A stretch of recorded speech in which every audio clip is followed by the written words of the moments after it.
సరే అన్నా, ఏం పని అన్నా? ఏం లేదురా, నువ్వు మా చెల్లె దగ్గర పోయి అది 2 సంవత్సరాల తర్వాత పెళ్లి చేసుకుంటా అంటుంది, ఎందుకో తెలుసుకోవాలి నువ్వు. సరే చిన్నయ్య. అరే రాముగా, రాణితోటి మేము అడిగిచ్చినట్టు చెప్పొద్దు నువ్వు. అసలు ఎందుకు 2 సంవత్సరాల తర్వాత పెళ్లి చేసుకుంటా అంటుందో నువ్వు తెలుసుకొని మాకు చెప్పు. సరే అన్వేష్ అన్న, కానీ మీరే అడగపెళ్ళి అన్న. ఒకవేళ నేను అడిగితే మళ్ళీ రానమ్మా నన్నేమన్నా అంటే ఎట్లా? మేమే కదా నేను అడగమనేది, అంటే అన్నైతే ఏమవుతుందరా నీకు? అరే రాముగా, నేను బావను, సందీపు అన్న కాబట్టి మాతో అది అన్నీ చెప్పుకోలేదు. మేము అడిగితే మళ్ళా మాకు అన్ని నిజాలు చెప్పదు. అదే నీతో క్లోజ్గా ఉంటుంది కాబట్టి నేను అడగామని చెప్తాను.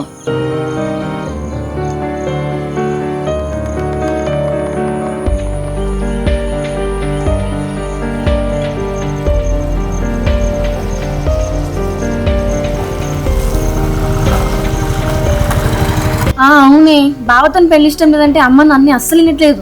అసలు నాకు ఏం చేయాలో అర్థమైతలేదు. వాళ్ళు చూడడానికి వస్తున్నారట.